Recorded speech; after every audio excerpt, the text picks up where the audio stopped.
Continuamos con las clases de semiología y ahora vamos a hablar de los síntomas y signos de las enfermedades del aparato digestivo. Comenzamos con la cavidad bucal y hablamos de dolor, que es la sensación de ardor que el enfermo experimenta en la boca, fundamentalmente en la lengua, con mayor intensidad en la punta y bordes, haciéndose particularmente intensa con alimentos salados, picantes, fríos, calientes. Se puede producir por un déficit nutricional, como ser de complejo B, el déficit de hierro, de proteínas, en procesos digestivos, procesos que producen alteraciones de la acidez gástrica y estancamiento del contenido intestinal acompañado de retroperistalsis. En lesiones orgánicas de la boca, porque actúan por irritación directa, idiopática o esencial. Por eliminación de sustancias tóxicas cuando se elimina por la mucosa bucal. Hablamos también de halitosis, que es un signo clínico caracterizado por mal aliento u olor bucal desagradable. Las causas de halitosis pueden ser múltiples.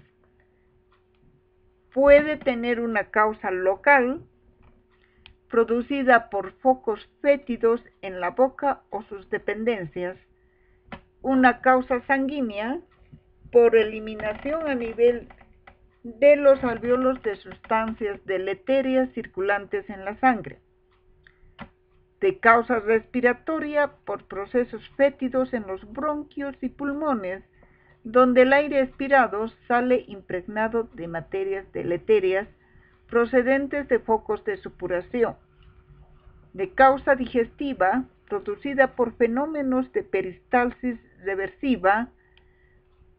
Hay una circulación retrógrada de gases procedentes de distintos niveles del tubo digestivo que se depositan en forma sólida en la base de la lengua. Tenemos el tialismo, que es el aumento patológico de la secreción salival. La cantidad normal de saliva es de 1200 a 1500 mililitros en 24 horas. Toda cantidad por encima de 2 litros en 24 horas se considera patológico. Se presenta en enfermedades de esófago, enfermedades de estómago, en el primer trimestre de embarazo y en otras causas. La cialorrea es el constante flujo de saliva fuera de la boca. Se presenta en enfermedades que impiden la deglución, como ser una faringitis, una amigdalitis, neoplasias de orofaringe. La cialofagia es la deglución constante de la saliva. En cavidad bucal también hablamos de acialia, que es la disminución por debajo de medio litro en 24 horas de saliva o falta de la secreción de saliva, dando una sensación de sequedad en la boca llamada xerostomía. Se presenta en crisis de pánico y también puede ser por una destrucción de las glándulas salivales dada por destrucción de las células glandulares, como vemos en la enfermedad de Mikulicz, en el síndrome de Sjögren, que es una linfogranulomatosis pansalival, y en los tumores glandulares. Puede ocurrir por obstrucción de los conductos excretores de las glándulas, el de Stenon, el de Wharton y accesorios. En estos casos tenemos la litiasis de estos conductos que por lo general se acompañan de dolor. Disminución del flujo sanguíneo en los procesos que producen deshidratación por disminución o ausencia del factor hídrico, como vemos en la intoxicación por atropina. También hablamos del bruxismo, llamado también rechinamiento de dientes. Se entiende como tal el movimiento circular de los dientes de dirección y sentido lateral de roce de los planos intercuspídeos, inclinados con presión intensa que a veces no se interrumpe por la noche. Es frecuente en el parasitismo intestinal y en pacientes ansiosos. Se acompaña de una contractura intensa y prolongada de los músculos maceteros. Pasamos a esófago, donde generalmente hablamos de lo que es el síndrome esofágico, que comprende al dolor, odinofagia, disfagia, pirosis y regurgitación. Dolor, llamado también esofagodinia, es fijo, retroesternal o difuso, como en las periesofagitis, en un megaesófago. Puede ser espontáneo y continuo. Puede tener propagación al dorso, a región occipital, a región interescapular, a la horquilla supraesternal, a la mandíbula, al brazo izquierdo, por ruptura espontánea, por aumento de presión en el vómito o por manipulación de instrumental. Puede incrementarse al paso del alimento. La odinofagia es el dolor al deglutir por proceso inflamatorio de la mucosa faríngea o esofágica, con dificultad en el pasaje del alimento de la boca al esófago. También hablamos de la disfagia. Es la sensación de detención retroesternal o dificultad al pasaje del bolo alimenticio por el esófago. Existe una dificultad en el transporte del bolo alimenticio a lo largo del esófago, sea por enfermedades orgánicas o neuromusculares que comprometen su función motora. Es así que, según su origen, se dividen en orgánica y funcional. La de origen orgánico, donde existe una patología en la estructura esofágica o en los órganos vecinos. Es progresiva, primero a alimentos sólidos, luego a semisólidos y finalmente a líquidos, o no permite el paso de ningún alimento. Es fija y permanente a un mismo nivel. No cede con antiespasmódicos ni sedantes. Ejemplo, en un cáncer de esófago por compresión extrínseca de tumores de órganos vecinos de mediastino. En la de origen funcional, llamada también espasmódica, la aparición es brusca, la intensidad es variable,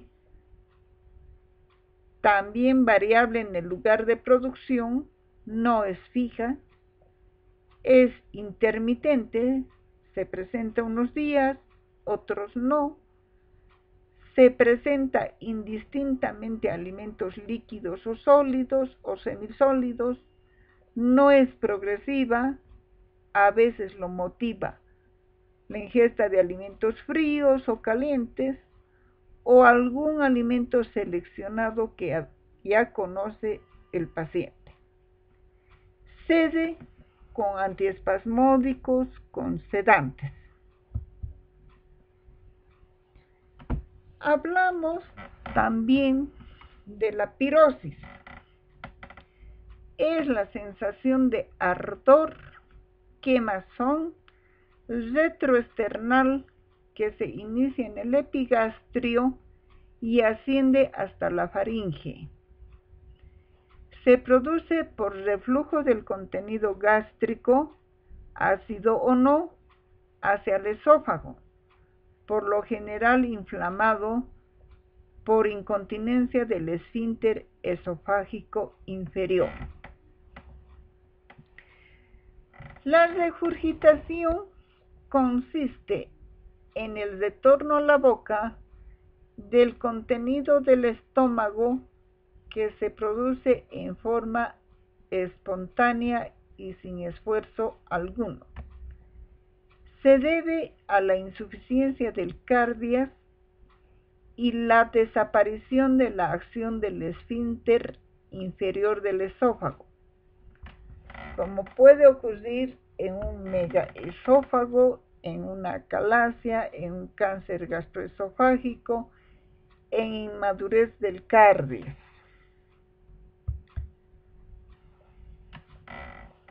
Esofagorragia es el sangrado a nivel de esófago que puede ser por procesos inflamatorios, traumatismos tumorales que lesionan la mucosa o por presencia de varices.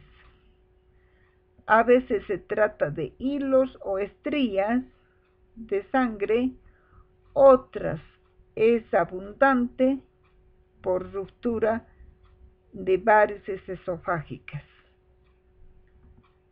Puede existir halitosis o mal aliento, que puede ser manifestación de cáncer de esófago, de divertículos, de megaesófago con retención prolongada de alimentos. Puede existir tialismo, es la producción excesiva de saliva por reflejo esófago-salival, como en un cáncer de esófago, en acalasia, esofagitis. Hablamos ahora del estómago, que es un órgano en forma de J en la sección superior del abdomen. Después de abandonar el estómago, los alimentos parcialmente digeridos ingresan al intestino delgado y luego al intestino grueso. La pared del estómago está compuesta por 3 capas de tejido: la capa interna de la mucosa, la capa media musculares y la capa externa serosa. El dolor es una manifestación subjetiva desagradable de algia, denominada también gastralgia. En el modo de comienzo puede ser rápido, como en las gastritis agudas, por cáusticos tóxicos, por ingesta de alcohol, por plomo, por presencia de o por ingesta de ácido acetilsalicílico, de antiinflamatorios, los llamados AINES, de corticoides, de comidas condimentadas y muchas otras causas. Puede ser lento y progresivo, como en una gastritis crónica, en una dispepsia nerviosa. Puede tener caracteres propios que dependen de la sensibilidad del individuo y el tipo de lesión. Puede tener esa sensación urente o de quemadura en la mucosa por una gastritis. Puede tener esa sensación de distensión o tensión en esos estómagos atónicos e ingesta de alimentos pesados, con una sensación de tensión endogástrica por deglución excesiva en un estómago de tonicidad normal. El dolor con carácter de calambre por espasmo total o segmentario del estómago por encima de una zona estenosada, funcional o anatómica. Dolor en puñalada es el más intenso en perforación de una úlcera péptica gastroduodenal en el peritoneo libre. La localización en el epigastrio, lesión en la parte alta del estómago o alrededor del ombligo por una lesión en el cuerpo o píloro. Si hablamos de irradiación, generalmente carece de irradiaciones.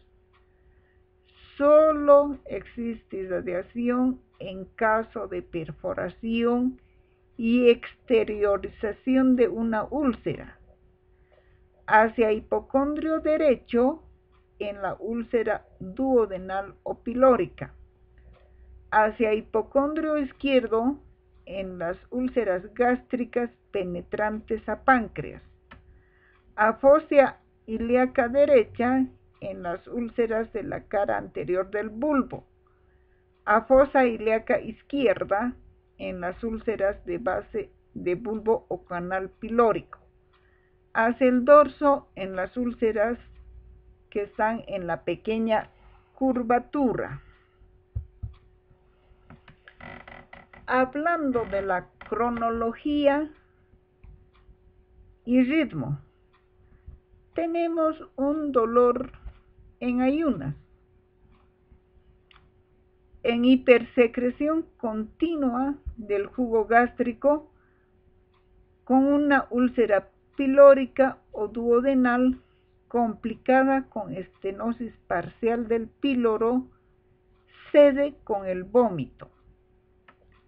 Dolor prandial inmediatamente a la ingesta de alimentos en una úlcera de la pequeña curvatura, en la dolicogastria y en el síndrome postgastrectomía. Hablamos también de dolor postprandial. Aparece después de un tiempo determinada la ingestión de alimentos. Así tenemos el dolor semitardío, que se presenta menos de una hora, el dolor tardío entre 1 a 5 horas y el dolor ultratardío más de 5 horas. Refleja la lucha del estómago contra un obstáculo que se opone a su evacuación. El dolor semitardío o tardío de 4 tiempos, donde existe ingestión, alivio, reaparición del dolor y alivio espontáneo del dolor en una úlcera gástrica. El dolor ultratardío de 3 tiempos, donde existe ingestión, alivio, reaparición del dolor en una úlcera duodenal, hambre, dolorosa también se denomina. En cuanto a la periodicidad, en la enfermedad ulcerosa el paciente presenta periodos de dolor que duran meses o semanas para luego presentar periodos asintomáticos. Existen circunstancias que alivian o reagudizan al dolor.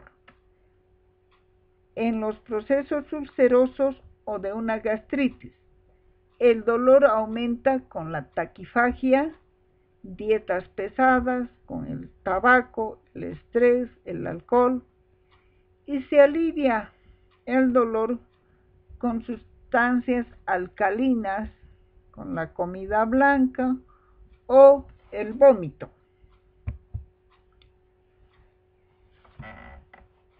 En estómago también hablamos de dispepsia, que es un conjunto de síntomas digestivos inespecíficos que se relacionan con la ingestión de los alimentos y se atribuye a trastornos de la digestión.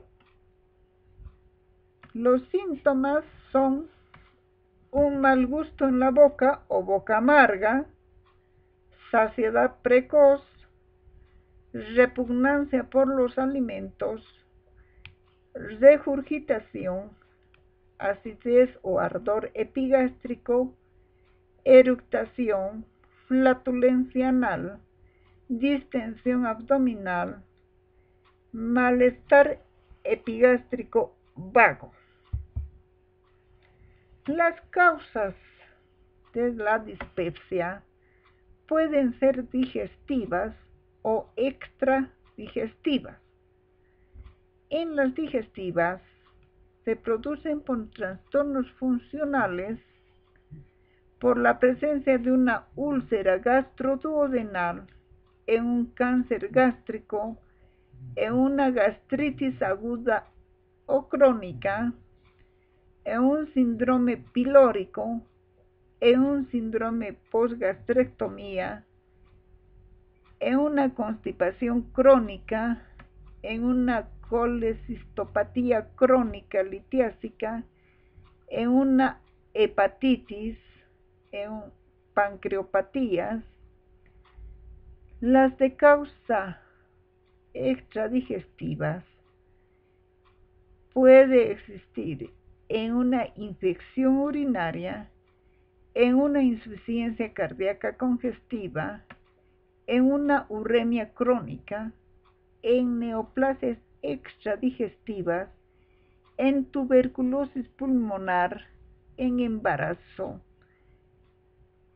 por drogas como aspirina, antibióticos, en alcohol, en tabaco. Luego hablamos de la hematemesis. Se llama así a la expulsión de sangre por la boca proveniente de vía digestiva alta, por encima del ángulo de Treitz. Generalmente es la expulsión de sangre por la boca de coloración café oscuro o de coloración negruzca, por haber tenido contacto con el jugo gástrico. Algunos lo asemejan a la borra de café. Se precede y acompaña de náuseas, puede acompañarse de restos alimenticios, se acompaña generalmente de melenas. Se debe diferenciar de la hemoptisis, de la estomatorragia, de una epistaxis.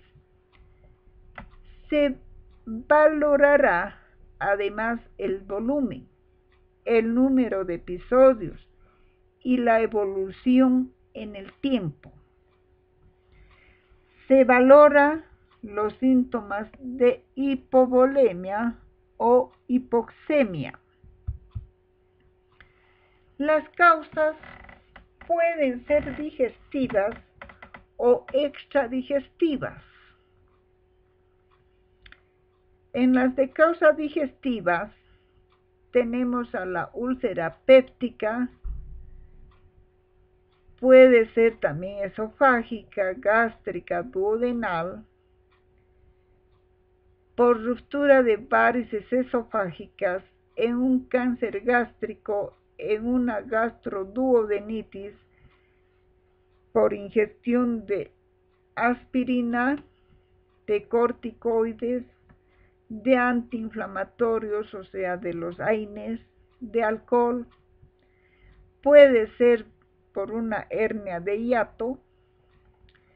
Entre las causas extradigestivas tenemos la uremia, las discrasias sanguíneas. La melena es la defecación de sangre digerida proveniente de vía digestiva alta. Melas significa negro. Se caracteriza por heces negras, alquitranadas y fétidas. Puede presentarse sin hematemesis. Se valorará volumen, frecuencia, etc.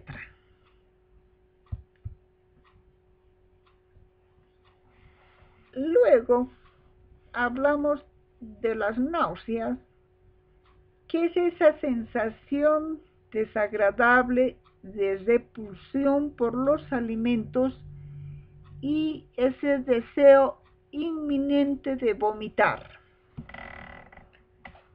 Los vómitos o emesis es la expulsión forzada del contenido gástrico por la boca, habitualmente precedido de náuseas. Tenemos distintos tipos de vómitos. Tenemos un vómito alimentario, un vómito mucoso, que generalmente es matutino, se elimina mucus, ocurre más en los alcohólicos. Tenemos un vómito acuoso, que es jugo gástrico como el agua, sabor ácido, en una úlcera duodenal. Vómito bilioso, donde se elimina bilis por reflujo duodenal en afecciones vesiculares o hepáticas. Tenemos vómito porráceo, que es verde oscuro, semeja al puerro, que es una mezcla de contenido del estómago, duodeno e intestino delgado. Vómito sanguinolento, que proviene generalmente de esófago, estómago. Tenemos el vómito purulento en una gastritis supurativa o en un vaciamiento a estómago de un absceso extragástrico.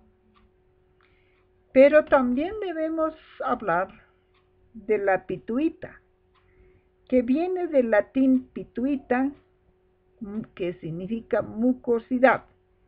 Es un líquido filante acuoso que algunos pacientes, y en particular los alcohólicos, expulsan por la mañana en ayunas, o bien por expectoración o por una especie de regurgitación. En estómago también hablamos de mericismo y rumiación. Los alimentos que han llegado ya al estómago vuelven a la boca de una manera habitual, más o menos voluntaria, sin gran esfuerzo y sin náuseas, siendo escupidos. A eso se llama mericismo. O vuelven a ser masticados y tragados de nuevo, a lo que se llama rumiación. Aerofagia es la deglución de aire en exceso al ingerir las comidas. El eructo o regueldo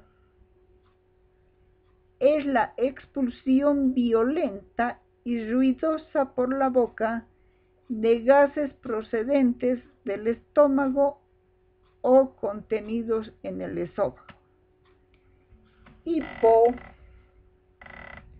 donde existe una inspiración brusca determinada por la contracción mioclónica del diafragma acompañada de disminución del calibre de la glotis, con un ruido gutural típico periférico, se origina en las vísceras. Ahora hablamos de yeyuno, ilion y colon. Dolor. En yeyuno, ilion y colon tiene características propias en cuadros agudos. Es de tipo cólico, de un comienzo brusco, de rápida progresión con un máximo de intensidad, con una sensación de retortijón o constreñido, con intervalos de molestias leve.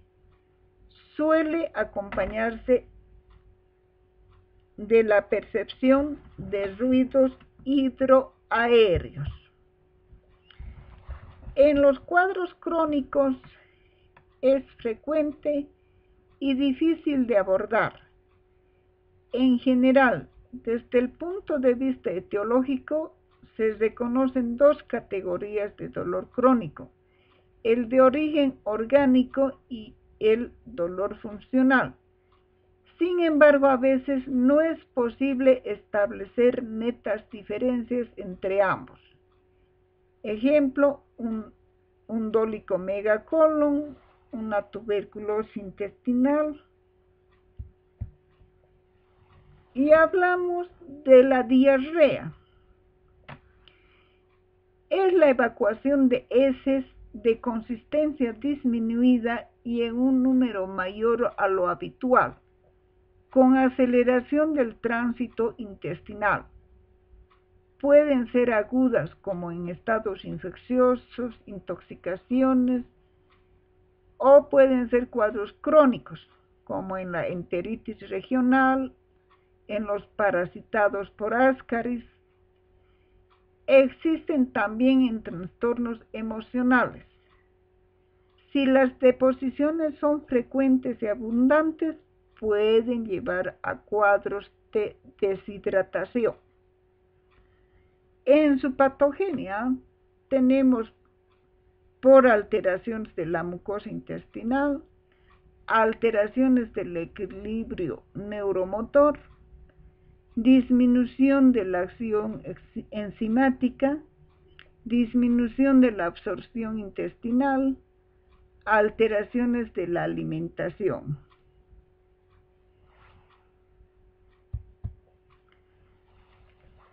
Estreñimiento, constipación o estitiquez. Se define como una retención anormal de materia fecal en el colon o como un retardo en la eliminación de las excretas por el recto. Las deposiciones son de consistencia dura y difíciles de evacuar. Pueden ser de aparición reciente, días o pocas semanas, o crónica, meses o años, o haber acompañado a un individuo toda su vida. Las causas pueden ser de origen digestivo, como en un megacolon congénito o adquirido, en un colon espástico, en un impacto fecal, Pueden tener también origen extradigestivo, como en un hipoparatiroidismo, en lesiones medulares, en senilidad, en cambios dietéticos, en deshidratación. Los factores fisiopatológicos más importantes son la disminución de la permeabilidad del tubo digestivo, intestino delgado y grueso, alteraciones del equilibrio neuromotor, alteraciones de los agentes humorales de la regulación peristáltica, disminución del aporte de agua, falta de sustancias de residuos en la alimentación.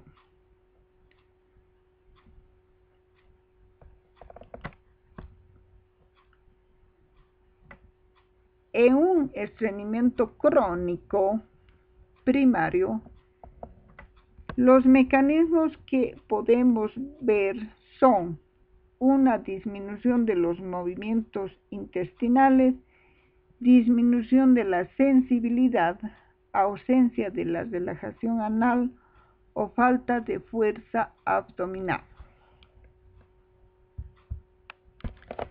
Ya hablando del segmento sigma, recto y ano, nos referimos al dolor, que puede ser espontáneo o provocado por la defecación, presentarse como una simple sensación de pesadez o molestia, hasta ser de gran intensidad e intolerable, con sensación de ardor de cuerpo extraño en la región. Se acentúa al caminar, toser en posición sentada. La irradiación se da hacia el perineo, a genitales, a glúteo y región coxígea. Prurito anal es un síntoma frecuente, molesto, a predominio nocturno, puede tener causas dermatológicas, ser secundaria a secreciones, por afecciones microbianas, parasitarias, como en la presencia de oxuriasis, moniliasis. Hablamos también del tenesmo rectal, que es el deseo continuo, doloroso e ineficaz de defecar, con sensación de tener el recto ocupado en forma permanente. Hablamos de pujo, que es el dolor abdominal acompañado de falsa necesidad de evacuación. Tenesmo y pujo generalmente van juntos. Son indicativos de inflamación de la mucosa rectal, una rectitis, que puede ser microbiana, disentérica, amebiana, traumática, y acompañarse de diarrea, sangre y pus. Puede haber la expulsión de sangre, moco y pus, puede presentarse conjunta o aisladamente. La eliminación de sangre o rectorragia puede ser mínima, gotas o abundante, incluso con coágulos. Preceden o siguen a la defecación. Precede a la defecación, proviene generalmente de la luz rectal, por una lesión ulcerada del recto o un cáncer del recto. Post-defecación, generalmente fluye del ano o por hemorroides o en fisuras. En tumores vellosos rectos sigmoideos hay evacuaciones mucoclerosas con una secreción clara, transparente y bastante viscosa. En la proctitis aguda, cáncer de recto ulcerada y disentería mediana, hay deposiciones típicas con moco, pus y sangre.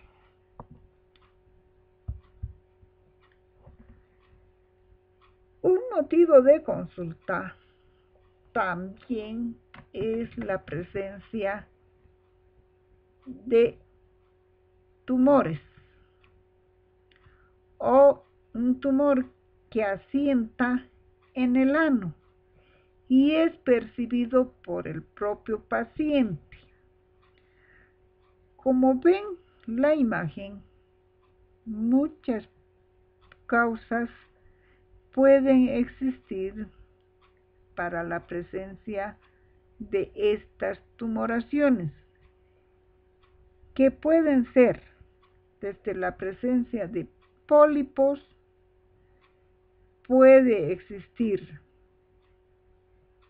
la presencia de condilomas, de tumores del tercio inferior del recto, puede existir por un prolapso rectal, por la presencia de hemorroides externas y muchas otras lesiones que se asientan a este nivel.